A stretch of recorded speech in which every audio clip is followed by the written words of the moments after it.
Topic is demand. Demand मतलब होता है quantity of a commodity individual willing to pay at a unit price and time. इसके 3 factors होते हैं, desire to acquire, willingness to pay and ability to पे।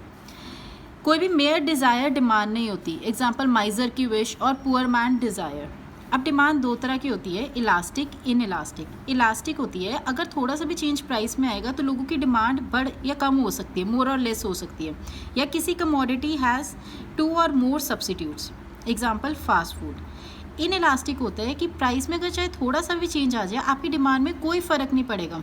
Example perishable goods. Perishable वो goods होते हैं जिनको लंबे टाइम तक हम स्टोर नहीं कर सकते, and they has to be consumed as early as possible.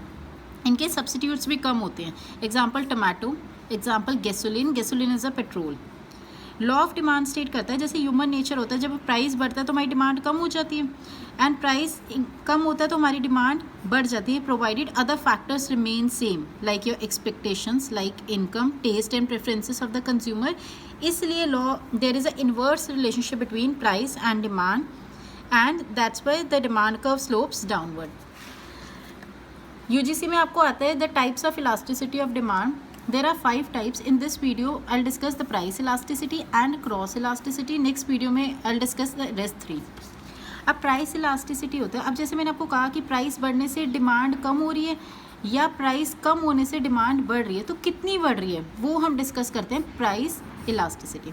Price elasticity होता है रिस्पॉन्सिवनेस क्या है, रिस्पॉन्ड करने का क्या तरीका है डिमांड में जब आपका प्राइस चेंज होता है, बाकी फैक्टर्स सेम हो।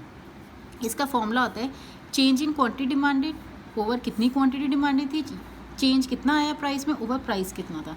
जैसे अगर हम बोले पहले प्राइस 10 था और डिमांड थी 4 क्वांटिटी डिमांडेड, और अब प्राइस 8 हो गया तो क्वांटिटी डिमांडेड 6 हो गई। तो इसका formula change in quantity demanded over change in price into original price over original quantity demanded.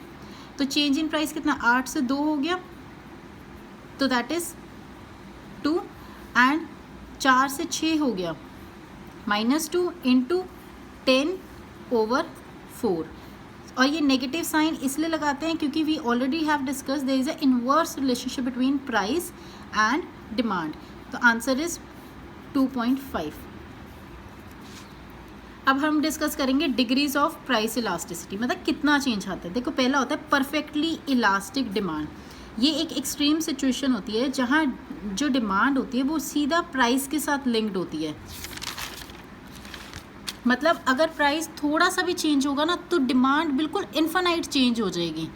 इसलिए ये एक हॉरिजॉन्टल एक्सिस लाइन पे होता है, क्योंकि एक तो प्योर कंपटीशन होना चाहिए, एक सब्सिट्यूट्स होने चाहिए। जैसे एग्जांपल में आपको और ज़्यादा क्लैरिटी हो जाएगी, जैसे वेजिटेबल और फ्रूट वेंडर होते हैं। अगर एक वेजिटेबल वेंडर आपसे ज़्यादा चार्ज करे तो you can switch to another. Currency exchange market में देखा जाए, if someone offer lower price for your currency, मतलब that is higher price to you, तो you would go to another firm to sell your currency. मतलब price में थोड़ा सा change होने की वजह से आपकी डिमांड बिल्कुल इन्फिनाइट चेंज हो चुकी है, that is known as perfectly elastic demand. अगला होता है परफेक्टली इन इलास्टिक डिमांड। देखो इन इलास्टिक होता है प्राइस में थोड़ा सा भी अगर चेंज हो गया ना आपकी डिमांड में कोई फ़र्क नहीं पड़ेगा। जैसे अभी अगर देखा जैसे इमरजेंसी सर्विसेज, कोई ड्रग्स, कोई मेडिसिन, कोई असेंशियल आपका फूड आइटम्स, जितना मर्जी प्राइस चेंज हो जाए आपकी डिमांड में फ़र्क नहीं पड़ेगा। गैसोलिन, पेट्रोल, अगर पेट्रोल का प्राइस बढ़ जाता है तो फिर आपकी डिमांड थोड़ी चेंज हो जाएगी। अब जैसे अगर मैं कोविड-19 की अभी बात करूँ तो अब जैसे मास्क का प्राइस है तो इसका कोई सब्सिट्यूट बहुत रेयर है बाहर की कंट्रीज़ के लिए, तो इसलिए वो क्या करेंगे, उनकी प्राइस चाहे बढ़े चाहे कम हो उनकी डिमांड में रेयर ही चेंज आएगा because of the lack of substitutes, and लोगों की ग्रोइंग नीड बढ़ रही है इन शॉर्ट रन। इसलिए चाहे प्राइस जितना मर्जी चेंज हो आपकी डिमांड स्टेगनेंट रहती है। इसलिए कहते हैं E इज़ इक्वल टू 0, मतलब डिमांड में कोई फ़र्क नहीं आएगा। The next degree is unit elastic demand. Unit elastic होता है अ proportionate change in price cause a proportionate change in demand, मतलब इक्वल। जैसे बिजनेस जब सोचते हैं ना यूनिट इलास्टिक करे तो हमेशा उन्हें अपनी प्राइसिंग स्ट्रैटेजी देखनी होती है। जैसे कि वो सोचे स्मार्टफोन में 10% प्राइस बढ़ा देते हैं तो 10% डिमांड कम हो जाएगी इससे, और साथ ही साथ बिजनेस का रेवेन्यू भी 10% कम हो जाएगा। मतलब जितना प्रोपोर्शनेट चेंज प्राइस में आएगा उतना ही प्रोपोर्शनेट चेंज डिमांड में आएगा, इसलिए ये ऐसा डाउनवर्ड स्लोपिंग होता है। इसलिए हम कहते हैं E is equal to 1 unit the next degree is relatively more elastic demand. I again discuss, elastic होता है जब प्राइस में थोड़ा चेंज आएगा आपकी डिमांड में भी चेंज आएगा। रिलेटिवली इलास्टिक होता है when a small change in the price cause relatively large change in quantity. Example, जैसे जो एयर ट्रैवलर वेकेशनर्स होते हैं, जब कोई भी फेयर एयर टिकट्स का बढ़ता है तो वो सोचते हैं या तो कार के बाय चल जाए या पोस्टपोन कर दे फॉर द टाइम बीइंग। मतलब थोड़ा सा चेंज आएगा प्राइस में तो उनकी डिमांड में, क्वांटिटी डिमांडिंग में लार्ज चेंज आ जाता है। इसलिए, और इसके लिए सब्सिट्यूट्स भी होते हैं और नेसेसिटीज भी होती हैं। इसलिए ई लिखा जाता है greater than 1 because of the relatively large change in quantity demanded. The next degree is relatively in elastic demand. Relatively in elastic मतलब होता है large change in price cause a small change in quantity demanded. ये तब होता है जब markets में substitutes कम available होते हैं एंड इसके it is steep slope. Example, if price go up by 50% तो जो डिमांड होती है it is reduce by less than 50%। जैसे अगर आप डॉक्टर के पास जाओगे, अगर लाइक एग्स, तो चाहे प्राइस अगर बढ़ भी जाता है ना तो आपकी डिमांड बहुत ज़्यादा फ़र्क नहीं पड़ेगा उसमें।